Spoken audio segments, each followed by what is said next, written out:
The sun was setting behind the mountains when Rosie finished her last chore of the day. Her hands were rough and dirty from fixing fences all afternoon, but she didn't mind. This was the life she chose, and she wouldn't trade it for anything. Working on the Double R Ranch wasn't easy, especially for someone her size, but Rosie had proven herself time and again. She stood barely 5 feet 3 inches tall, but what she lacked in height she made up for in pure determination. The other ranch hands had learned to respect her after watching her wrestle a stubborn calf to the ground, or handle a spooked horse with nothing but calm words and steady hands. Rosie never asked for help, and she never backed down from a challenge. The ranch stretched for miles in every direction, with rolling hills covered in green grass and wild flowers. Cattle dotted the landscape like scattered toys, and the smell of hay and leather filled the air. This was Montana at its finest, where the sky seemed to go on forever and a person could find peace in the simple rhythm of hard work. Rosie wiped the sweat from her forehead and looked toward the main house. The boss, Mr. Henderson, was a fair man who paid his workers well and treated them with respect. When Rosie first showed up looking for work 3 years ago, some of the men had laughed. A tiny woman wanting to work cattle? It seemed like a joke. But Mr. Henderson gave her a chance, and she proved every doubter wrong. Now, as she walked toward the barn to put away her tools, Rosie thought about heading into town. Friday nights at Murphy's saloon were always lively, and after a long week of work, she deserved a cold drink and some conversation. She wasn't much for socializing, but even she needed to unwind sometimes. Murphy's wasn't fancy, but it was the heart of their small town. The wooden building had seen better days, with creaky floors and dim lighting, but it had character. The walls were covered with old photos of local ranchers and their prize cattle, and the bar itself was made from a single piece of oak that had been polished smooth by countless elbows over the years. As Rosie pushed through the swinging doors, the familiar sounds of laughter and conversation greeted her. The place was already busy with cowboys and ranch hands from all the surrounding spreads. Most of them she knew by name, and they nodded respectfully as she made her way to the bar. What Rosie didn't know was that someone had been watching her for months. Jake sat at his usual table in the corner, nursing a beer and trying to work up the courage to talk to her. He owned a smaller ranch about 20 miles away and often came to Murphy's on Friday nights, hoping to catch a glimpse of the woman who had captured his attention. Jake was nothing like the other men who sometimes bothered Rosie. He was quiet and thoughtful, with kind eyes and calloused hands that spoke of honest work. At 32, he had built his ranch from nothing, working 16-hour days to make it successful.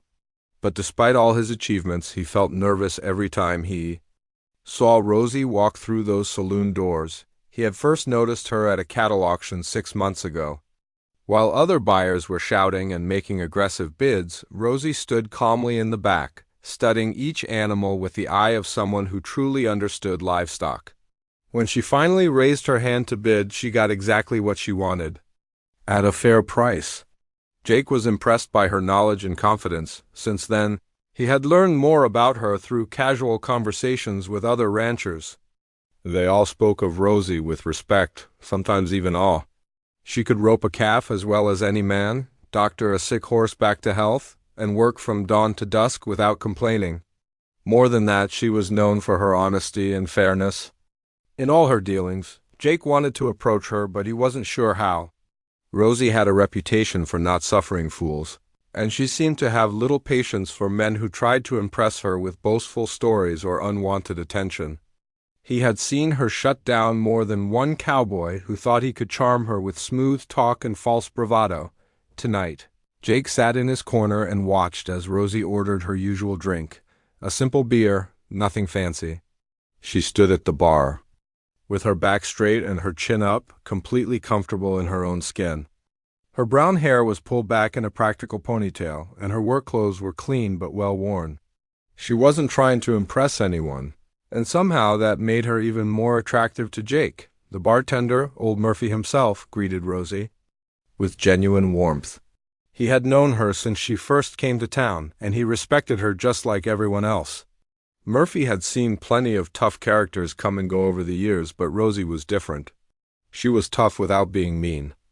Strong without being cruel. As Rosie sipped her beer, she noticed the usual crowd. There were the Henderson brothers from the next ranch over, playing cards and telling jokes.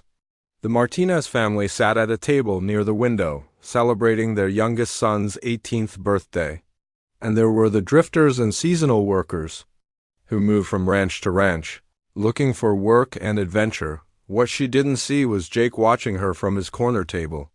He was trying to think of a reason to walk over and start a conversation, but everything he thought of sounded stupid in his head. He could talk business with any rancher in the state, negotiate deals worth thousands of dollars, and handle difficult situations with confidence.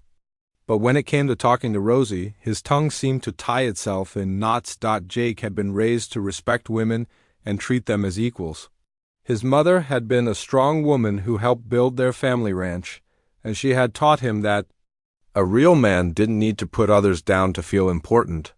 That lesson had served him well in business and life, but it also made him more careful about how he approached someone like Rosie.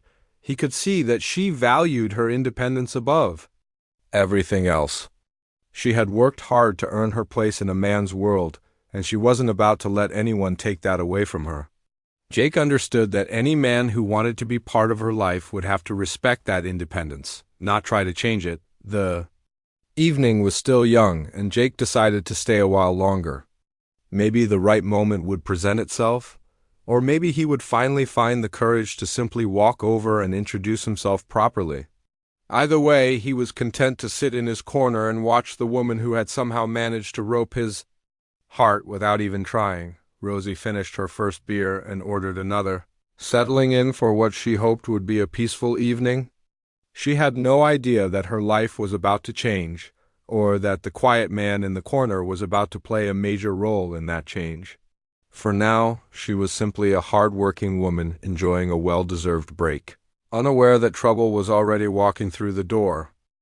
Rosie was halfway through her second beer when she heard the heavy footsteps behind her. She didn't need to turn around to know who it was. Boo Mackenzie had a way of walking that announced his presence to everyone in the room. His boots hit the floor with unnecessary force, and his spurs jingled with each step like a warning bell. Boo was the kind of man who took up more space than he needed, both physically and otherwise. Standing 6 feet 4 inches tall and weighing close to 250 pounds, he used his size to intimidate anyone who crossed his path. His reputation around town wasn't good, and most people tried to avoid him when he'd been drinking. The problem with Bull wasn't just his size or his temper. It was his attitude toward women, especially women like Rosie, who didn't fit his idea of how a lady should behave. He believed women belonged in the kitchen or taking care of children, not working alongside men on a ranch. Rosie's success and independence bothered him more than he cared to admit. Tonight, Bull had already had too much to drink before he even noticed Rosie at the bar. He'd been playing poker with some drifters and losing badly. His mood was sour, and he was looking for someone to take his frustration out on. When he saw Rosie standing there in her work clothes, looking completely comfortable and confident, something inside him snapped. The saloon had grown quieter as more people noticed Bull moving toward the bar. Conversations stopped mid-sentence, and even Murphy behind the bar tensed up. Everyone knew what Bull was like when he'd been drinking, and nobody wanted to be around when he started trouble. Jake noticed the change in atmosphere immediately. From his corner table, he could see Bull approaching Rosie, and his stomach tightened with worry. He knew Bull's reputation and had heard stories about his behavior toward women who didn't show him what he considered proper respect. Jake's hands gripped his beer bottle tighter as he watched the situation unfold. Bull sidled up to the bar right next to Rosie, deliberately invading her personal space. He was close enough that she could smell the whiskey on his breath and feel the heat from his large body. Most women would have moved away or left entirely, but Rosie simply continued drinking her beer, refusing to be intimidated. Well, Bull said loudly, making sure everyone could hear him. Look what we got here. Little Rosie playing dress-up like she's one of the boys. His voice carried a nasty edge that made several people in the saloon shift uncomfortably. In their seats, Rosie set her beer down carefully and turned to face him. Her expression was calm, but those who knew her could see the steel in her eyes. "Evening, Boole," she said simply, her voice steady and controlled.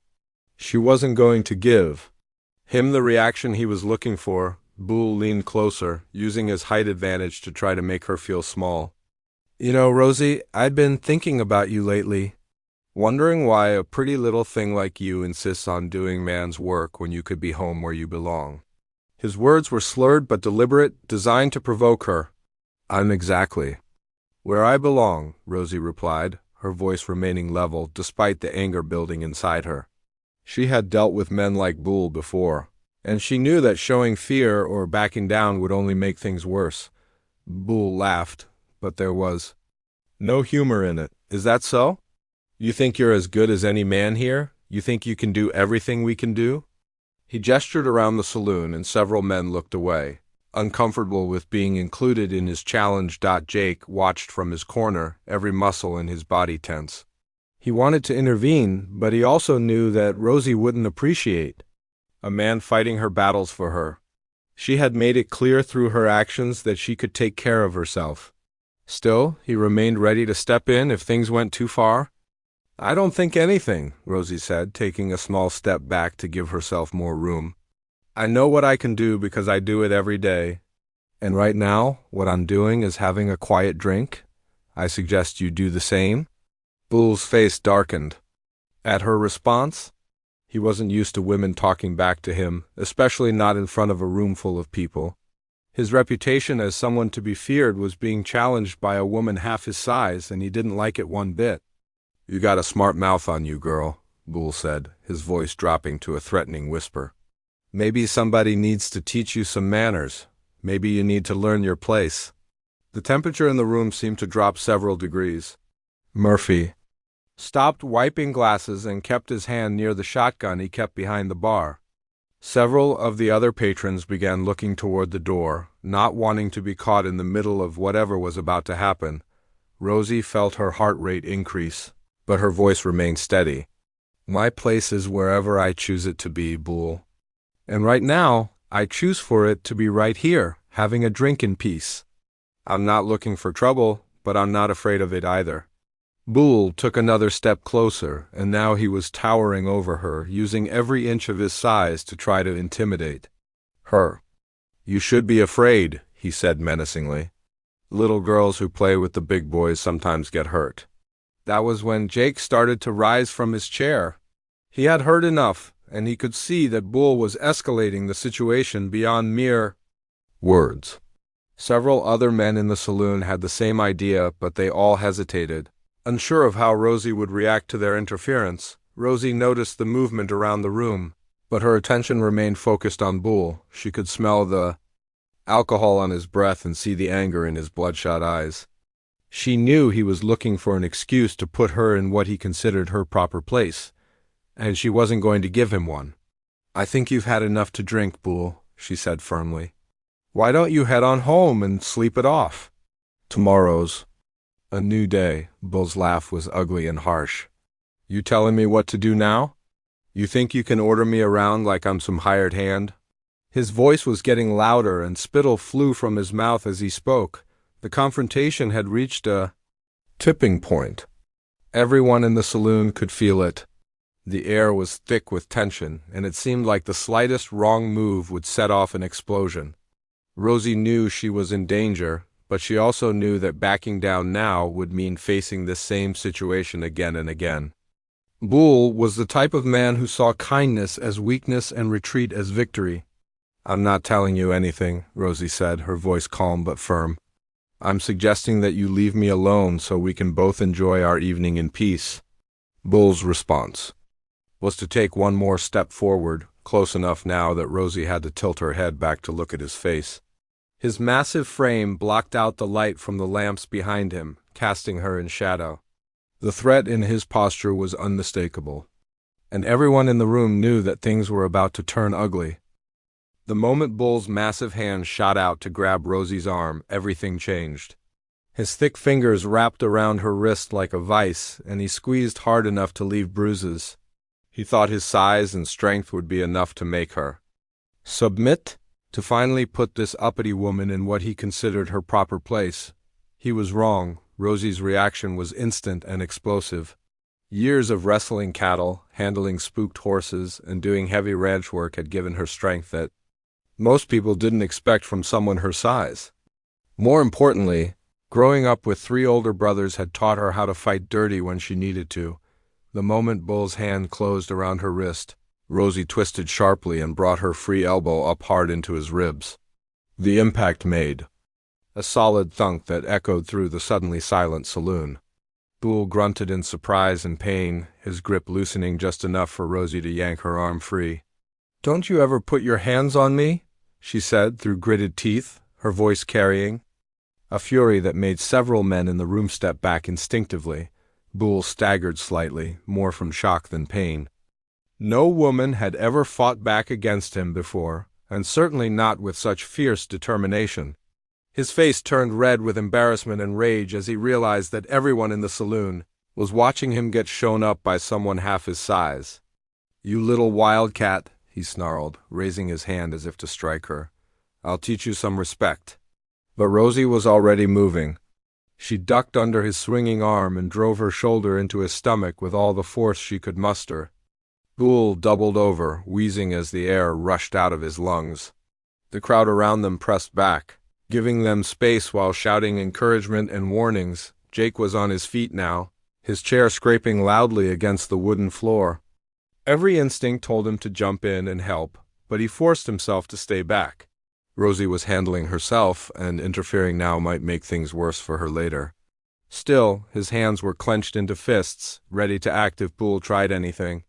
Truly dangerous. Bull straightened up slowly, his face now purple with rage.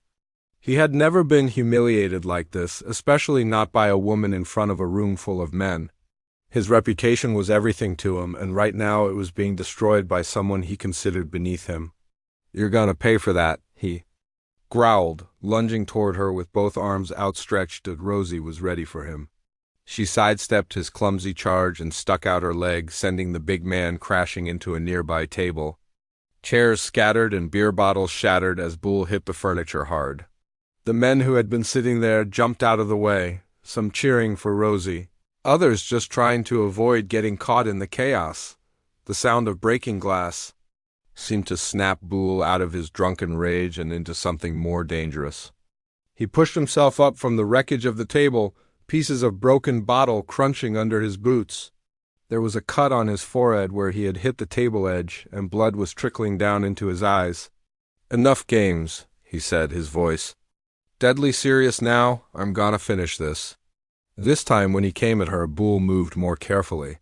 He had sobered up enough to realize that Rosie was quicker than he had expected, and he wasn't going to underestimate her again. He advanced slowly, using his long reach to try to corner her against the bar. Rosie felt the wooden bar press against her back and knew she was running out of room to maneuver. Bull was learning from his mistakes, and his size advantage was starting to tell. She needed to end this quickly before he could use his superior strength to overpower her. When Bull reached for her again, Rosie grabbed a beer bottle from the bar behind her. She didn't want to seriously hurt him, but she wasn't going to let him hurt her either. She swung the bottle in a wide arc, not trying to hit him with it, but using it to keep him at a distance. "Stay back," she warned, breathing hard from the exertion and adrenaline. "I don't want to hurt you, Bull, but I will if I have to." Bull laughed, but it was a harsh, ugly sound. "You hurt me? Little girl, I'm twice your size.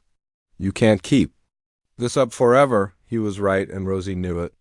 She was already feeling the strain of fighting someone so much bigger than herself. Her arms ached from the impacts, and she could feel sweat running down her back despite the cool evening air.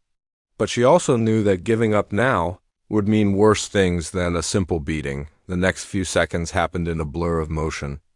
Bull feinted to his left, then suddenly grabbed for the bottle in Rosie's hand. She tried to pull it away, but his fingers closed around it. For a moment they struggled for control, both of them pulling in different directions than Rosie did, something that caught Bull completely off guard. Instead of trying to pull the bottle away from him, she suddenly pushed it toward him with all her strength. The unexpected move sent Bull stumbling backward, and Rosie used the momentum to duck under his arm and get behind him before Bull could turn around. Rosie jumped onto his back, wrapping her arms around his thick neck. It wasn't a chokehold. She didn't want to seriously injure him, but it was enough to throw off his balance and make him panic. Bull spun around wildly, trying to shake her off, but Rosie held on tight. Her legs wrapped around his waist, and she used her position to control his movements. It was like riding a bucking bronco, something she had plenty of experience with. "Get off me!" Bull roared, reaching back to try to grab her. But Rosie was positioned just right to avoid his grasping hands while maintaining her hold. The crowd in the saloon was going wild. Some men were cheering for Rosie, amazed at her courage and skill. Others were shouting advice or warnings. Murphy was yelling for them to take it outside before they destroyed his establishment completely. Bull staggered around the room, crashing into more tables and chairs as he tried to dislodge his much smaller opponent. But Rosie held on grimly, using her weight and position to tire him out. She could feel his movements becoming less coordinated as exhaustion and alcohol took their toll. Finally, Bull's legs gave out and he crashed to his knees on the sawdust-covered floor. Rosie released her hold and rolled away quickly, coming up in a defensive crouch several feet away. She was breathing hard and her clothes were torn, but she was clearly the winner of the fight. Bull knelt on the floor, gasping for breath, and bleeding from several small cuts. His pride was hurt worse than his body, and the look in his eyes was pure hatred. But he was too tired and too drunk to continue fighting, at least for now. The saloon erupted in cheers and applause.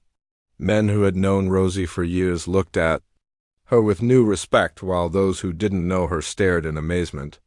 A woman barely 5 feet tall had just defeated one of the most feared men in the county, and she had done it with nothing but courage, skill, and determination.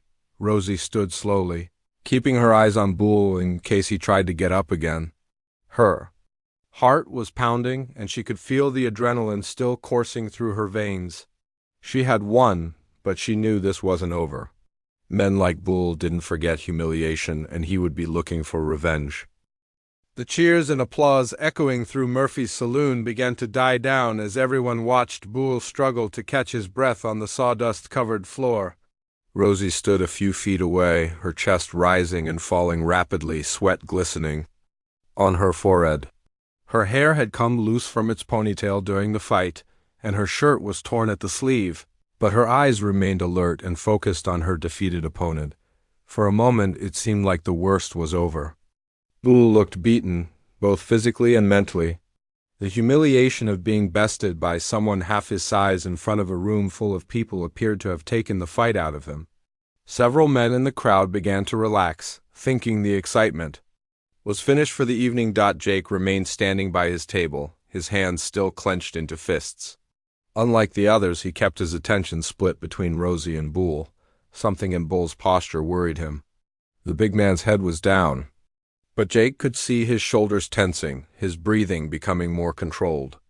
Bull wasn't giving up. He was gathering himself for another attack. Murphy wiped his hands on his apron and started moving toward the mess of broken chairs and tables. "All right, show's over," he called out in his gravelly voice. "Let's get this place cleaned up before someone gets hurt on all this broken glass." But Jake saw what others missed. Bull's right hand was slowly moving toward a large piece of broken bottle that had landed near his knee. The jagged glass caught the lamplight, and Jake realized with growing alarm that Bull was planning something desperate and dangerous. Rosie was still watching Bull, but the adrenaline was starting to wear off, and she was beginning to feel the exhaustion from the fight. Her guard was still up, but she was breathing hard and her attention was starting to wander to the crowd around her. Several people were trying to get her attention, offering congratulations and expressing their amazement at what they had just witnessed. "Rosie, that was incredible," called out Tom Henderson from across the room. "I never seen anything like it." "Where'd you learn to fight like that?" asked another voice from the crowd. Rosie managed a tired smile and was about to respond when she noticed Bull's hand moving. But by then, it was almost too late. Bull's fingers had closed around the broken bottle, and he was already starting to rise. His face twisted with rage and humiliation. The big man's plan was simple and vicious. He would wait until Rosie was distracted, then rush her with the broken bottle. In his alcohol-clouded mind, he convinced himself that using a weapon against an unarmed woman was justified because she had embarrassed him. His pride meant more to him than any sense of honor or fairness. Jake saw the danger before anyone else. Bull was gathering his legs under him, preparing to spring up from his kneeling position. The broken bottle in his hand was sharp enough to cause serious damage, and Rosie was still several feet away.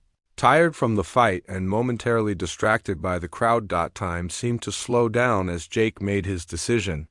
He had been content to watch from the sidelines as long as it was a fair fight, respecting Rosie's ability to handle herself. But this wasn't fair anymore. This was a dangerous man with a weapon planning to attack an exhausted woman from behind. Bull began to rise, his movements still clumsy from the alcohol but driven by desperate fury. The broken bottle glinted in his hand as he prepared to lunge toward Rosie's back. Several people in the crowd noticed what was happening and started to shout warnings, but they were too far away to help. That's when Jake moved. He didn't run toward Bull. That would have taken too long. Instead, Jake grabbed his heavy wooden chair and hurled it across the room with all his strength. The chair flew through the air like a missile, spinning end over end before crashing into Bull just as the big man was rising to his feet. The impact sent Bull sprawling sideways, the broken bottle flying from his hand to shatter harmlessly against the far wall. Bull hit the floor hard, this time with no fight left in him. The chair had caught him squarely in the shoulder and chest, knocking the wind out of him completely. The saloon fell silent again, but this time it was a different kind of quiet. Everyone had seen what Bull was planning to do, and they realized how close things had come to turning truly ugly. The mood shifted from celebration to something more serious as people understood they had almost witnessed something much worse than a simple bar fight. Rosie spun around at the sound of the crash, her tired mind taking a moment to process what had happened. She saw Bull on the ground again, this time clearly finished. She saw the broken bottle against the wall where it had landed harmlessly. And she saw Jake standing by his table, his arms still extended from throwing the chair. Their eyes met across the crowded room, and in that moment something passed between them that neither had expected. Rosie realized that Jake had been watching the entire fight, not to enjoy the spectacle, but because he was concerned for her safety. More importantly, he had waited until she actually needed help before stepping in. Jake walked slowly across the room, stepping carefully around the broken glass and overturned furniture. The crowd parted to let him through, everyone watching to see what would happen next. When he reached Rosie, he stopped about 3 feet away, close enough to talk but far enough to give her space. "You all right?" he asked quietly, his voice carrying genuine concern but no condescension. He wasn't asking if she needed rescuing or if she was too weak to handle the situation. He was simply checking on someone who had just been through a difficult experience. Rosie looked at him carefully, studying his face. She had noticed Jake before. It was hard not to notice someone who came to Murphy's regularly but always sat alone in the corner. She had heard good things about him from other ranchers, knew he had a reputation for being fair and honest in his business dealings. But she had never really talked to him. "I'm fine," she said, and meant it. "Thank you for the help with—" She gestured toward Bull, who was still lying on the floor, groaning softly. Jake nodded toward the broken bottle against the wall. He was planning something cowardly. You had him beat fair and square. What he was about to do wasn't fighting. It was something else entirely. The words hit Rosie in a way she hadn't expected. Jake wasn't taking credit for saving her or acting like she couldn't have handled Bull on her own. He was simply acknowledging that the situation had changed into something unfair and dangerous, and he had evened the odds. "You had him," Jake continued, his voice carrying an honesty that surprised her. "I could see it from the moment the fight started. You were faster, smarter, and braver than him. I just ... He paused, looking slightly embarrassed. "I just missed touching you." The words hung in the air between them, and Rosie felt something shift in her chest. It wasn't the usual line that men tried to use on her. Jake wasn't claiming to be her hero or acting like she owed him something. He was being honest about his feelings while still respecting her strength and independence. Around them, the crowd was starting to disperse. Murphy and several other men were helping Boole to his feet and escorting him toward the door. The excitement was over, and people were beginning to return to their drinks and conversations. But Rosie and Jake remained, standing in the middle of the chaos, looking at each other with new understanding. The silence between Rosie and Jake stretched for what felt like hours but was probably only a few seconds. Around them, Murphy's saloon was slowly returning to normal. The broken glass was being swept up, overturned chairs were being righted, and conversations were resuming in hushed tones. But for Rosie and Jake, the rest of the world seemed to fade away. Rosie studied Jake's face, looking for signs of the things she had learned to recognize in men. She searched for that familiar smugness that came when a man thought he had impressed her. She looked for the expectant expression that meant he thought she owed him something now. She watched for the subtle shift that happened when men realized they could use her moment of vulnerability to their advantage. She found none of those things. Instead, she saw genuine concern in his weathered features. His eyes held no expectation of gratitude or reward. There was no hint that he thought his intervention made him her hero or gave him any claim over her. If anything, Jake looked slightly uncomfortable with the attention, as if he had simply done what any one decent person would do, and didn't expect to be thanked for it. "I mean it," Rosie said finally, her voice quieter now that the adrenaline was fading. "Thank you. That could have gotten ugly." Jake shifted his weight from one foot to the other, clearly not comfortable being the center of attention. "Like I said, you had him beat? Fair fight's one thing, but what he was planning ...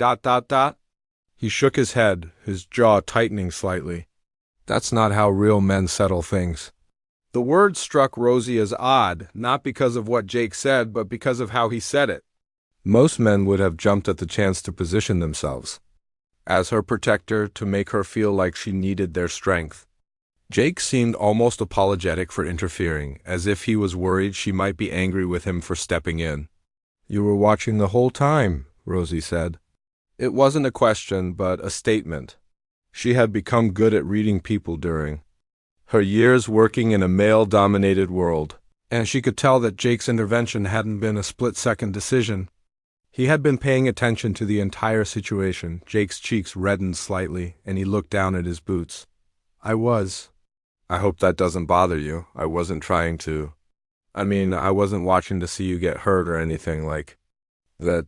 I was just ... Just what?" Rosie prompted gently. "I was worried," Jake admitted, looking back up at her. "I've seen Boole when he's been drinking before. I know what he's capable of. And I could see that you could handle yourself, but I also knew that he doesn't fight fair when his pride gets hurt." Rosie felt something unexpected stir in her chest.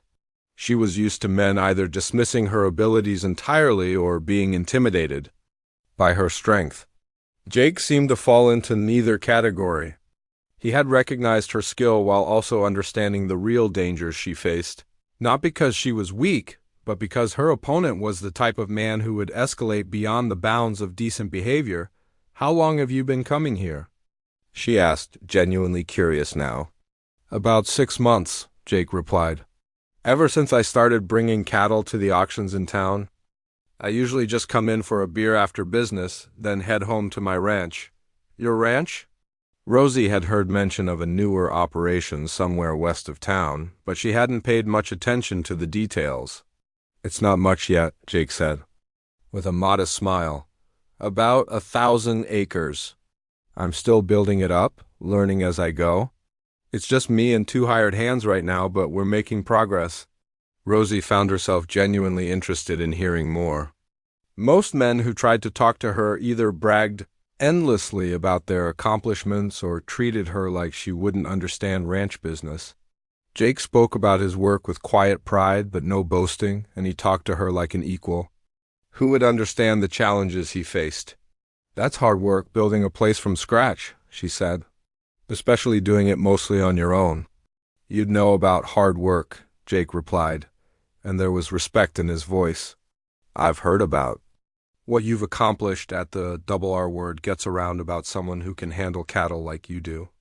Rosie felt a warm flush of pleasure at the compliment, partly because it was genuine and partly because it focused on her professional skills, rather than her appearance or her novelty as a woman in a man's job. Around them, the normal sounds of the saloon were returning. Someone had started up the piano in the corner, playing a slow, melancholy tune. The card games were resuming, and the conversations were returning to the usual topics of cattle prices, weather, and local gossip. But every now and then, Rosie noticed people glancing in their direction, clearly curious about what was happening between her and Jake. "People are watching us," she said quietly.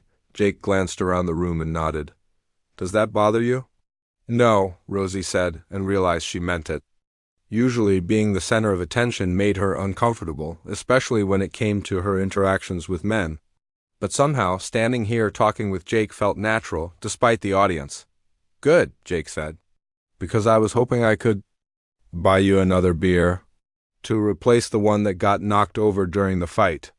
Rosie looked toward the bar where her beer had indeed been overturned during the chaos. Murphy was already cleaning up the mess, humming to himself as he worked. The offer was simple and straightforward, no hidden meanings or expectations attached. "I'd like that," she said. They made their way to the bar, stepping carefully around the last bits of broken glass that hadn't been swept up yet. Murphy looked up as they approached, his weathered face breaking into a grin. "Well, well, well," the old bartender said. "If it isn't our local champion and her knight in shining armor." "It wasn't like that, Murphy," Rosie said quickly, but there was no real annoyance in her voice. "Sure it wasn't," Murphy replied with a wink. "What can I get you two?" "2 beers," Jake said, placing money on the bar. "And keep the change for the cleanup."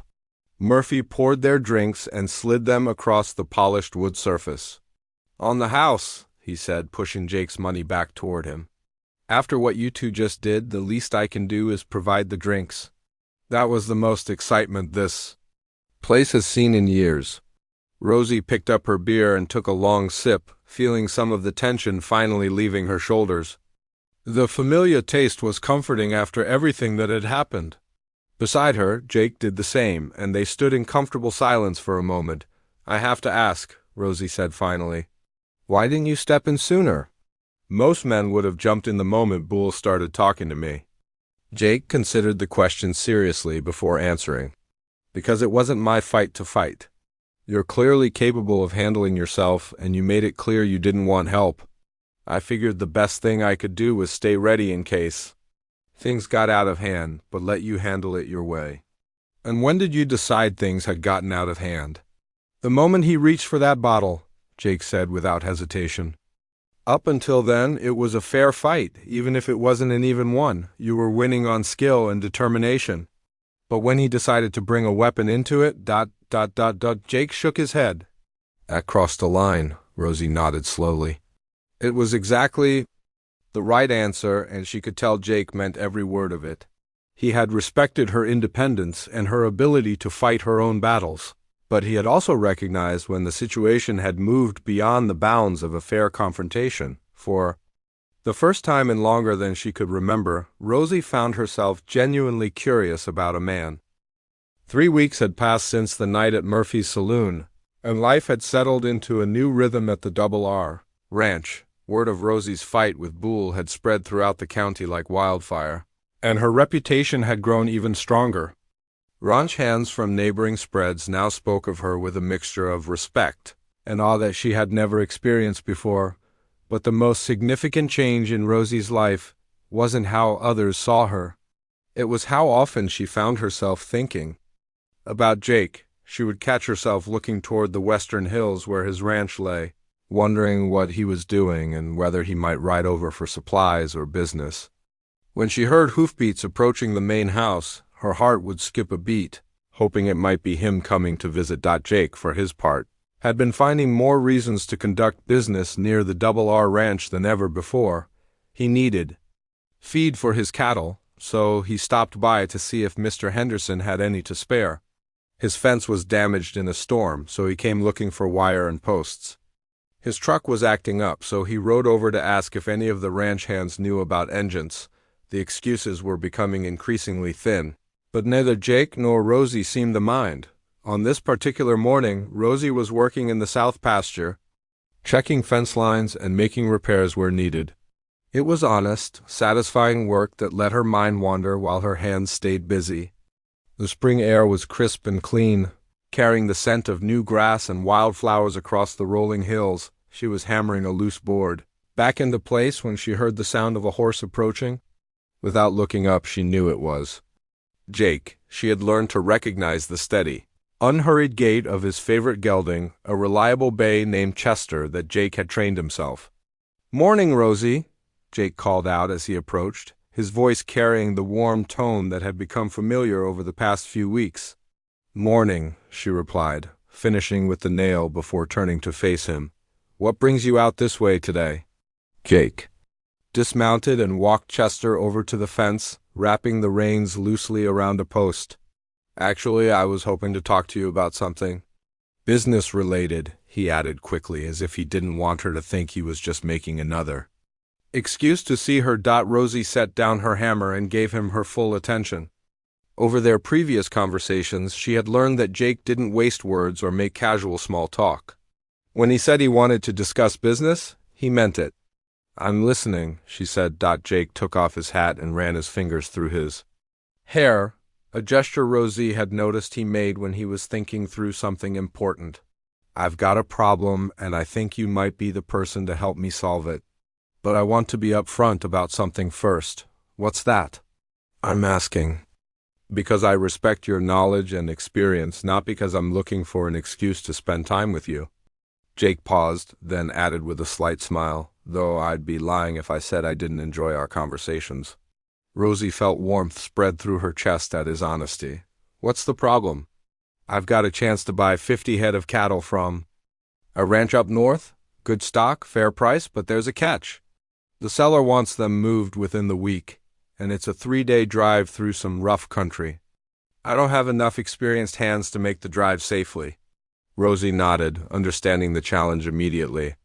Moving cattle over long distances required skill, planning, and enough riders to keep the herd together and protect them from predators or rustlers. "You're thinking of hiring some of the Double R hands?" she asked. "I was thinking of asking if you'd be interested in leading the drive," Jake said. "I know it's a lot to ask, especially since you already have a full-time job here, but I've heard you've led cattle drives before, and I trust your judgment more than anyone else's around here." Rosie was quiet for a moment, considering the offer. She had indeed led several successful cattle drives for Mr. Henderson, and she knew she was good at it. The work required not just skill with horses and cattle, but also leadership abilities, and the kind of practical problem-solving that came naturally to her. "What's in it for me?" she asked, not because she was greedy, but because she wanted to understand what Jake was really offering. "Standard trail boss pay, plus a bonus if we bring them all in healthy," Jake said. "But more than that, I'd want your advice on where to graze them, how to manage the herd, all of that. I'm still learning, and I could use a partner who knows what she's doing." The word partner hung in the air between them, and Rosie realized that Jake was offering her something more significant than just a temporary job.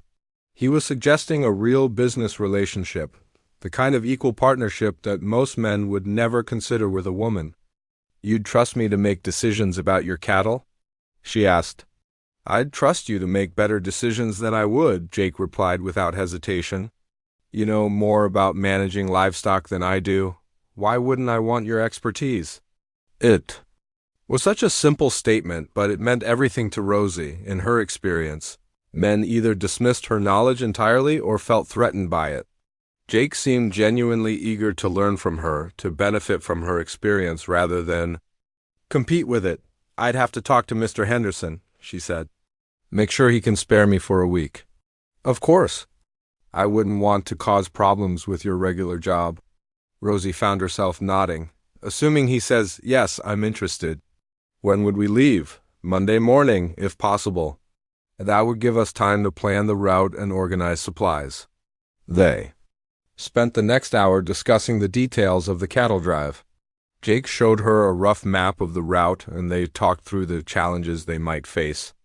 Rosie found herself impressed by how thoroughly Jake had thought through the logistics, and how willing he was to defer to her experience on matters where she clearly knew more than he did. As they talked, Rosie began to see a different side of Jake's character.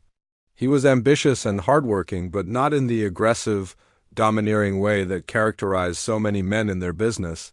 He asked thoughtful questions and listened carefully to her answers. When she suggested changes to his plan, he considered them seriously rather than dismissing them out of pride. "You know," Rosie said as they finished reviewing the map, "most men wouldn't be comfortable hiring a woman to boss their cattle drive." Jake looked up from the papers they had spread across the fence rail. "Most men are fools, then. You're the best trail boss in the county, regardless of whether you're a man or woman. Why would I care what other people think if it means my cattle get delivered safely?" The practical, matter-of-fact way he said it made Rosie smile. There was no grand gesture or flowery speech about believing in women's equality. Jake simply recognized competence when he saw it and was smart enough to use it to his advantage. "Besides," Jake added with a grin, "after seeing you handle Bull Mackenzie, I figure you can handle just about anything the trail might throw at us." They talked for another half hour about other things, the weather, local gossip, the challenges of ranch life. Rosie found the conversation as comfortable as an old pair of boots. Jake had a way of making her feel like she could say anything without being judged or misunderstood. When Jake finally mounted Chester and prepared to ride home, he turned back to her one last time. "Rosie, I hope Mr. Henderson says yes. Not just because I need the help, but because I think we'd work well together." As she watched him ride away across the hills, Rosie realized that she hoped so too. For the first time in her adult life, she had met a man who saw her as a true equal, someone whose strength complemented rather than threatened his own. The cattle drive had been going smoothly for 2.5 days when everything went wrong at once. Rosie and Jake, along with 4 hired hands, had successfully moved 48 head of prime cattle across nearly 60 miles of rough Montana territory. They were less than a day's ride from Jake's ranch when the trouble started. It began with the weather. Dark clouds had been building on the horizon all afternoon, and the air had that heavy electric feeling that promised a serious storm. Rosie had been watching the sky nervously, knowing that cattle could spook easily during thunderstorms and scatter across miles of open country. "We need to find shelter," she called out to Jake, who was riding point at the front of the herd. "These animals are getting nervous, and when that storm hits, they're going to want to run." Jake nodded and stood up in his stirrups, scanning the landscape ahead. They were in rolling hill country, with scattered groves of trees and rocky outcroppings. That might provide some protection from the wind and rain. "There's a canyon about 2 miles ahead," Jake shouted back over the growing wind. "Natural walls on 3 sides. We could hold them there until the storm passes." It was a good plan, and under normal circumstances it would have worked perfectly. But as they began pushing the herd toward the canyon, one of the hired hands, a young cowboy named Pete, came galloping up from the rear of the group with alarming news. "Miss Rosie, Mr. Jake," Pete called out, his voice tight with worry. "We got riders coming up behind us. Maybe 8 or 10 of them, and they're moving fast." Rosie felt her stomach drop. Riders moving that fast in this remote country usually meant one thing: rustlers. Cattle thieves who would rather steal someone else's livestock than do the honest work of raising their own. Jake pulled his horse alongside Rosie's, his face grim. "What do you think?" Rosie was already calculating options in her head. They had 6 people total, counting herself and Jake, against 8 or 10 unknown riders. The odds weren't good, especially with a storm approaching and 50 valuable cattle to protect. "We can't outrun them with the herd," she said quickly. "And if we abandon the cattle to save ourselves, you lose everything you've invested." "I'd rather lose the cattle than lose you," Jake said without hesitation, and the simple honesty in his voice made Rosie's heart skip a beat, but she shook her head firmly. "We don't have to choose. That canyon you mentioned, If we can get the herd there before the rustlers catch up, we can make a stand. The walls will protect our flanks and we'll have better cover." Jake looked at her for a long moment, and Rosie could see him weighing the risks. She knew he was torn between protecting her and trusting her judgment, between his feelings for her and his respect for her abilities. "Your call," he said finally. "You're the trail boss." The simple statement meant everything to Rosie, even facing danger, even with his personal feelings involved. Jake was still treating her as the professional he had hired to make these decisions. "Then we make for the canyon," Rosie decided. "Fast as we can push them without scattering the herd." What followed was the most intense hour of Rosie's life. She and the other riders pushed the cattle hard, using every trick they knew to keep the animals moving together despite their growing nervousness about the approaching storm. The wind was picking up, sending dust devils spinning across the plains, and the first fat raindrops were starting to fall. Behind them, the pursuing riders were gaining ground. Rosie could see them now when she looked back, dark figures against the stormy sky, moving with the purposeful determination of men who had done this before. "They're getting closer," Jake called out, riding alongside the herd to keep the cattle from breaking away.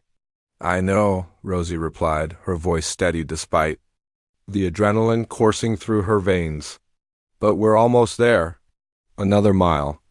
The canyon mouth appeared ahead of them like salvation, a narrow opening between towering rock walls that widened into a natural corral.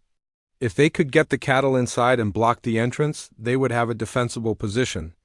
But the rustlers had realized what they were trying to do, and they were making their final push to catch the herd in open country. Rosie could hear hoofbeats thundering behind them now, closer than ever. "Go!" she shouted to the hired hands.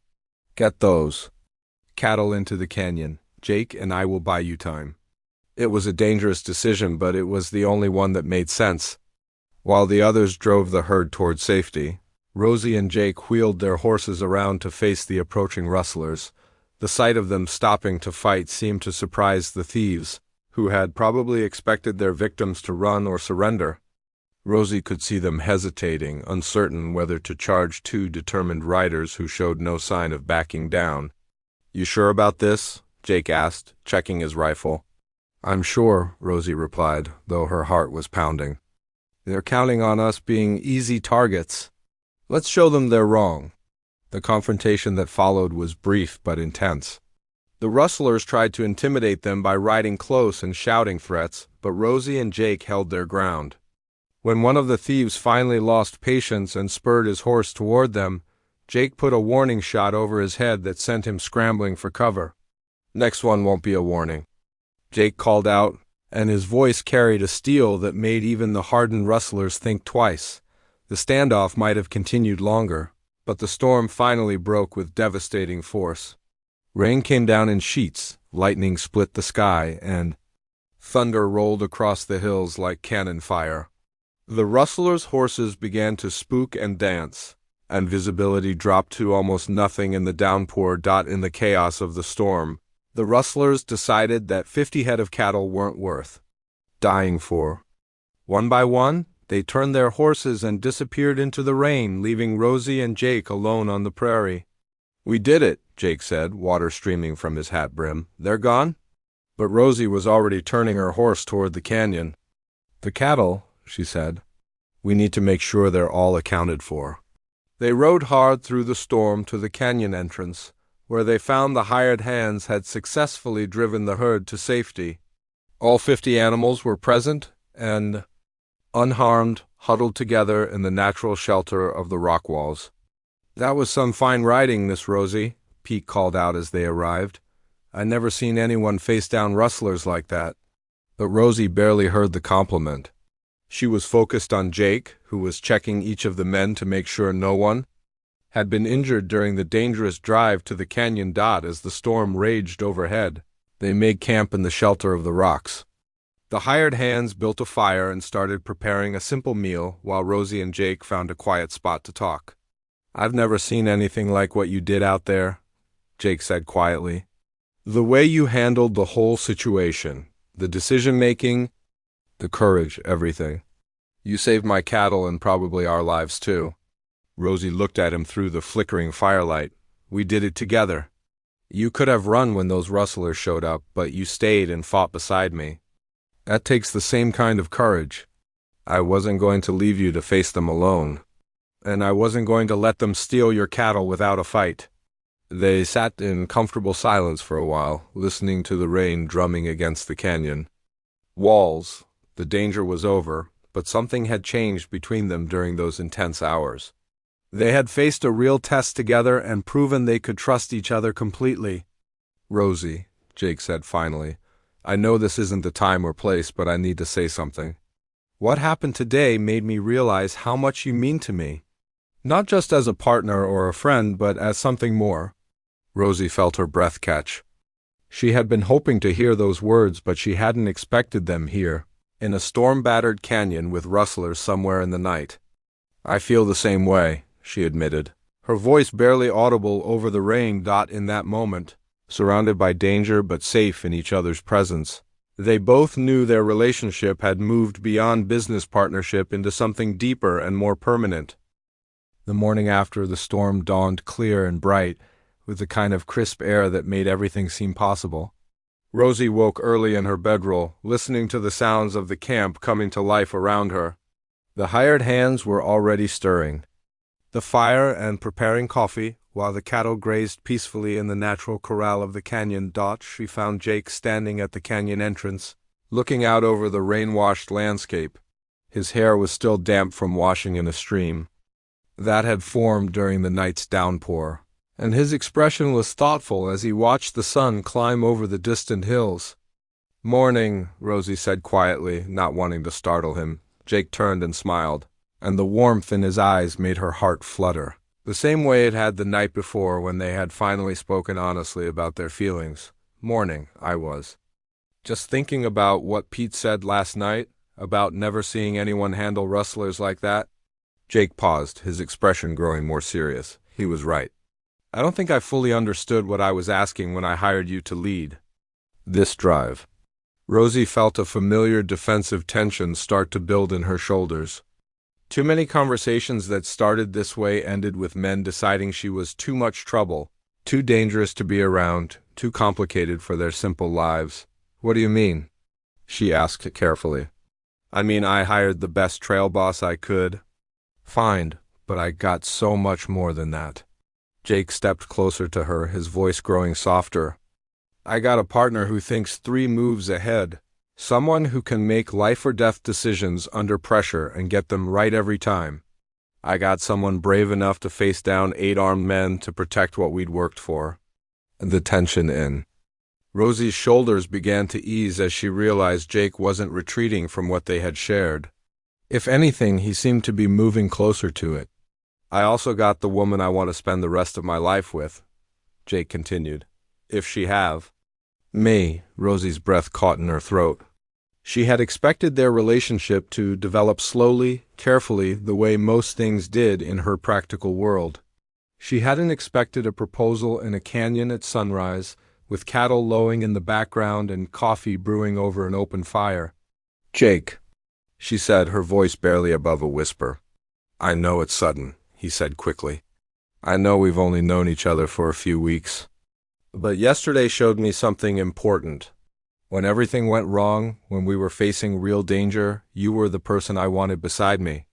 Not just because you're skilled or brave, though you're both of those things, but because you're you.